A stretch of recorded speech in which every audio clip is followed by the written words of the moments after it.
Mucho gusto, me presento, mi nombre es José Rubén Dorado Alcalá, bienvenidos a esta exposición sobre la actividad 2 entregable de la materia tributaria 2. Eh, Básicamente esta actividad se resume en que debemos de elaborar una declaración de renta de acuerdo a la información que nos suministran. Yo escogí el caso 1 de KLM SAS, donde nos arrojan una cierta información y procederé a explicarles con base pues a la normativa vigente qué fue lo que yo hice para llegar al análisis de esta depuración de renta.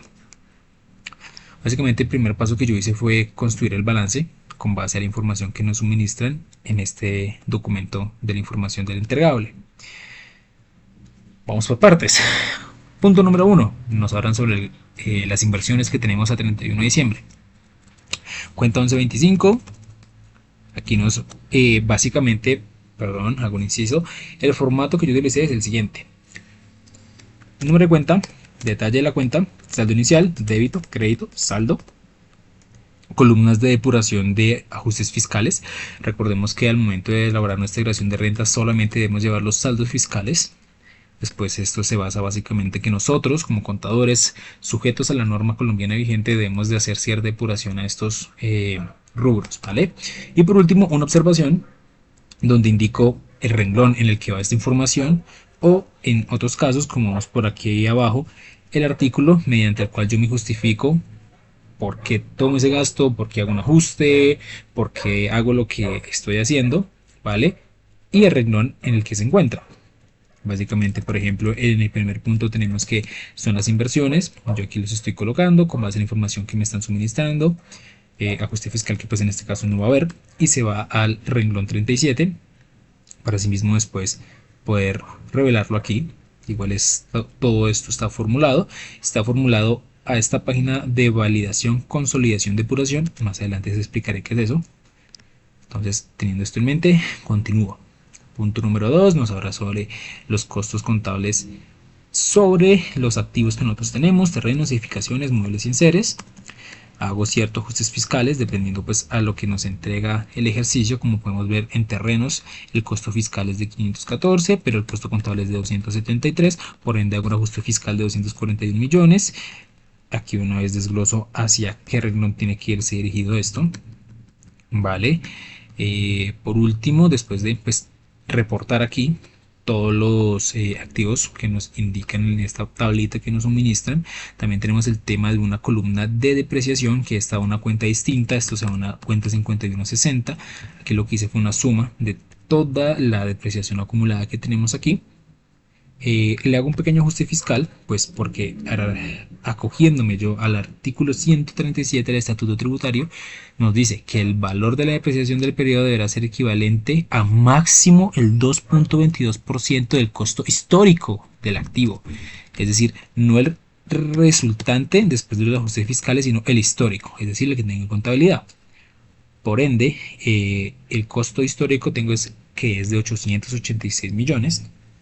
Vale, por eso el máximo que yo podré tomarme de deducción por depreciación va a ser 19.500.000. Por eso le hago un ajuste fiscal, un crédito aquí, para yo poder deducir por qué. La justificación está aquí. Asimismo nos indica que esto va al renglón 63, como pueden ver en la parte final. Continuamos. Después nos arrojan información sobre los ingresos fiscales en el año. Nos arroja primera información, nos arroja que durante el año tuvo ingresos por 7.000 millones de pesos en ventas. Aquí lo tenemos reportado, esto se va al renglón 47. Tengamos presente que todos estos saldos iniciales tenemos cero, más que todo pues porque en el ejercicio no nos informan nada sobre esto. Entonces por eso es que yo tomaré el saldo inicial cero para todo el ejercicio, para que tengamos eso en cuenta. Punto número 6 nos indica sobre unos ingresos de 500 millones de pesos. También aquí está, todo eso se va a renglón 47. Ya más adelante les explicaré un poco mejor. Nos indica también sobre una retención del 15%, o sea, de 75 millones de pesos en el exterior. Lo llevo a una cuenta 1355, acogiéndome el artículo 254 del Estatuto Tributario, el cual nos indica que las personas que tengamos empresas aquí en Colombia y perciban rentas de fuente en el extranjero tienen derecho a descontar este impuesto sobre la renta colombiana. Solamente tenemos una limitante, que no exceda el monto del impuesto a pagar en nuestro país. Es lo único. Básicamente Siempre y cuando mi valor a pagar de renta no sea igual o inferior a este valor, yo perfectamente puedo descontarlo sin ningún problema. Por supuesto, tengamos siempre presente que esto debe estar soportado, no simplemente basta con nosotros decirnos, no, es que eso fue así. No, debemos tener algún tipo de documentación que nos certifique que en el extranjero nos retuvieron ese dinero y lo pagaron efectivamente al servicio de aduanas o de impuestos en ese país. Súper importante. Por último, tenemos unas devoluciones en ventas por 170 millones, como lo evidenciamos aquí. Cuenta de devoluciones, eso sea una cuenta débito, no crédito, como lo es los ingresos aquí en esta parte superior, perdón. Aquí no hay ajuste fiscal para nada, renglón 59. Más adelante ya les explicaré un poco más a fondo lo de renglón y por qué lo fui anotando. Después de eso, en el octavo punto nos hablan sobre el tema de los costos y gastos, ¿vale? No hay mayor tema aquí. Costos nos indican, y apoyándome yo al artículo 107 del Estatuto Tributario, pues básicamente los relaciono en casualidad de los costos y gastos que necesito incurrir para la actividad productora de renta, dependiendo, desglosándolo en el renglón 62 y 63, que son costos y gastos, ¿vale? Después de eso tenemos los gastos financieros, que nos reportan acá por 60 millones de pesos. Y según el artículo 117 del Estatuto Tributario, en el artículo 1.2.1.18.37 del decreto 1625 del 2016, nos podemos tomar el 100% de este gasto y se va a renglón 55. Continuando por aquí, nos detallan las donaciones en el año, ¿vale? Básicamente aquí lo que hice fue sumarlo, pues son distintos terceros, pero aquí está la suma de todas las donaciones. Hicimos donaciones por 450 millones de pesos. Estas donaciones nos indican que son deducciones. Ojo, hay algo que hay que tener en cuenta según el artículo 125 del Estatuto Tributario. Nos indica algo sobre las entidades, que básicamente son entidades sin ánimo de lucro, fundaciones, asociaciones. Yo hice el ejercicio asumiendo que todas estas entidades cumplen de alguna o de otra manera con las condiciones establecidas para hacer una donación. Si no, no tendría sentido que nosotros hagamos una donación a una entidad, pues, si no pretendemos hacer este tema de la deducción. Simplemente hay una limitante. En este caso no hay ajuste fiscal, porque el ajuste fiscal lo realicé más adelante, porque pues tuve que elaborar primero la renta antes de yo poder hacer este cálculo. Me explico. Para las deducciones en donaciones tenemos una limitante: no poder superar el 5% de la renta líquida, es decir, de nuestro valor de renta líquida, es decir, después de a nuestros ingresos descontarle nuestros costos, gastos y demás, ese valor, las donaciones o el valor que yo me voy a descontar de donación no puede ser mayor al 5% de mi renta líquida, ¿vale? En este caso, si mi renta, un ejemplo, mi renta líquida es de 2.000 millones de pesos, mi deducción por donación no puede ser mayor a 100 millones de pesos, ¿vale? En este momento aquí, como yo lo que estoy haciendo básicamente es construir un balance. No hice todavía el ajuste fiscal porque no tengo esa información. Más adelante en la elaboración de la renta como tal, yo determiné este valor para yo poder tomar lo que me correspondía y no estar fuera de la norma. Punto número 10, nos informa sobre los costos y gastos de nómina, aportes al sistema de seguridad social, aportes a SENA y CBF y caja de compensación, cada uno con sus, por supuesto, artículos, donde nos dice que según el artículo 108, los gastos de salarios incurridos del periodo, los gastos por salarios incurridos en el periodo ligado al pago de seguridad social, independientemente del pago por fuera del periodo, podrán ser tomados, ¿vale? Básicamente este artículo me indica que los gastos por sueldos y nóminas yo puedo tomarlos, al igual que el artículo 114 me indica que yo puedo tomarme también esto como gasto, como deducción, al igual que los aportes al SENA y SFF, según el artículo 114 del Estatuto Tributario. Y por último, las retenciones efectuadas en el año, tengamos en cuenta que estas son a nivel nacional, básicamente por 69 millones de pesos, que esto pues obviamente va a afectar el pago de mi renta, ¿sí? Y se arregló en 116. Una vez yo he elaborado esto punto por punto, después de tomar cada uno de los asteriscos que nos nombran en este trabajo y plasmarlos aquí uno por uno. Después lo que yo hice fue crear un balance consolidado, ¿vale? Con la intención precisamente de yo poder pues analizar la información de una manera mucho más cómoda, poder hacer los ajustes pues correspondientes en caso de que existan, en fin, ¿vale? Entonces aquí ya entro yo a mostrarles qué fue lo que yo hice. Vale, regálame un segundo que esto aquí está como corrido, ya quedó bien, listo, perfecto. Entonces, básicamente misma dinámica. En estas columnas hacia acá, saldo contable, esas dos columnas, ajustes fiscales, saldo fiscales, y hacia dónde se fue la información y ajustes que yo realicé. Vale, mostrando brevemente, renglón 37, esto está aquí, como les comenté, pues formulado para el momento que el docente quiera hacer la validación, puede verlo, básicamente es lo mismo que está en el otro lado, que ya lo expliqué, ya tiene su fundamento, ya le por encima y les comenté sobre los artículos a los cuales me acogí para hacer yo ajustes fiscales, como por ejemplo el ajuste fiscal que hice la depreciación, que fue, me tomé un menor valor debido a los limitantes de la norma. Este fue el punto que yo quería comentarles sobre la donación, que les había comentado un poquito atrás. Básicamente, ¿qué se basa? Como les comenté, lo que yo me vaya a deducir de donación no puede superar el 5% de mi renta líquida.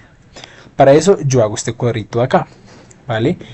Donde yo calculo el valor de mi renta líquida antes de deducirme la donación, ¿vale? Y acá abajo un cuadrito después de deducirme mi donación. Perfecto.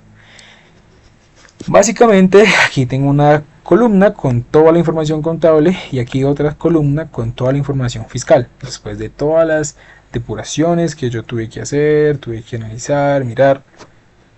Básicamente es eso, ¿vale?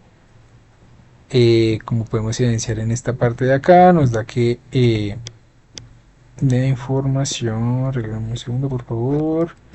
Esto aquí no está bien formulado, que pena con ustedes. Listo. Estos valores deben estar formulados, que es básicamente lo que yo hago.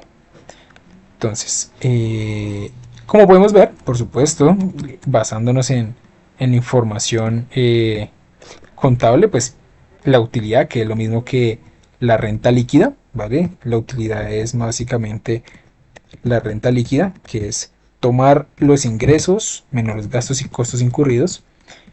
Obviamente es mayor la contable debido a que pues aquí está toda la información de gastos y costos, pero como hay muchas limitantes, muchas cosas, muchos parágrafos que yo voy a revisar, por supuesto esto reduce el valor, ¿vale? Dándome como tal que mi renta líquida, ojo, antes de la donación, me da que sean 2.488 millones, lo cual ¿qué quiere decir? Que mi deducción por estas donaciones no puede ser mayor a 124 millones de pesos, no puedo tomarme más de esto, ¿sí? Si no estaría incurriendo en un error. Por tanto, yo hice aquí un ajuste fiscal, un crédito a la cuenta del gasto de las donaciones, pues repercutiendo en lo mismo aquí en negrilla, que no puedo superar el 5%. Después de eso, aquí tengo mis cálculos después de deducirme mi donación, ¿vale? Recordemos que el impuesto de la renta es el 35%, ¿sí? Es el 35% sobre mi renta líquida. Esto de retenciones y autorretención fue las autorretenciones y retenciones que me hicieron en el año. Para el docente, si en determinado momento él quiere analizar que esta información sea validada, todo mi trabajo está siendo formulado, pero pues de esta manera también puede pues validarlo. Aquí están los 144 millones que a mí me retuvieron durante el año, menos anticipo pagado el año anterior. Yo le coloqué 0 porque lastimosamente o para efectos del ejercicio, según la declaración del año pasado, no me habla nada sobre saldo pagado como anticipo de renta para el siguiente año. Básicamente me dice que el impuesto a cargo fue esto, que tuve estas retenciones y que pagué 8.500.000 por impuesto. Entonces no tengo nada sobre anticipo del año pasado, por eso está en 0. Le calculo anticipo de pago para el año siguiente. Qué pena, esto aquí está incompleto, esto está mal. Para el año siguiente, vale, que en este caso fue de 348 millones. Y el valor que me da a pagar. Seguramente me preguntarán ¿usted en qué se basa para calcular ese anticipo? Básicamente yo tengo unos anexos aquí, donde después de formular mi renta, ¿vale? Recordemos que todas estas columnas están siendo formuladas. El docente perfectamente, si viene aquí, va a poder irse a la revisión de hacia dónde fue que yo envié estos valores, el por qué. En el balance consolidado también lo expliqué. Básicamente todo lo que yo nombré en estas celdas que voy a marcar en este momento amarillo, de ese mismo modo los pasé al formulario de renta, al formulario 110, en orden, para asegurarme de que todo estuviera perfecto. Ahora, yo calculé un anticipo del 50%. Recordemos que según el artículo 807 del Estatuto Tributario, el porcentaje que se utiliza para calcular el anticipo es del 50% para el segundo año gravable de renta líquida. Recordemos que para el primer año 25%, segundo año 50% y tercero y años posteriores 75%. Como yo no tengo aquí evidencia de cuántos años lleva la empresa, en ninguna parte lo dice, y en el resumen, en el punto 12 me informan que simplemente pagó un impuesto, asumiré que es el segundo año. En preferencia, el primer año de haber hecho ese anticipo, no lo hizo. Yo como contador tomo la decisión de que para este año sí haremos el anticipo y va a ser del 50%, acogiéndolo a la norma. Para lo cual lo que yo voy a hacer es tomar el neto de renta del año presente, que en este caso me dio 985 millones de pesos, ¿vale? Recordemos que pues esto lo trae pues la información, ¿listo? Que es el 35% sobre nuestra renta líquida, ¿vale? Pues nos da que son 985 millones de pesos, para lo cual a ese valor yo le multiplico el 50% por el segundo año, le voy a descontar las retenciones el año del fuente actual, del año actual, para que me dé un total de 348 millones de pesos.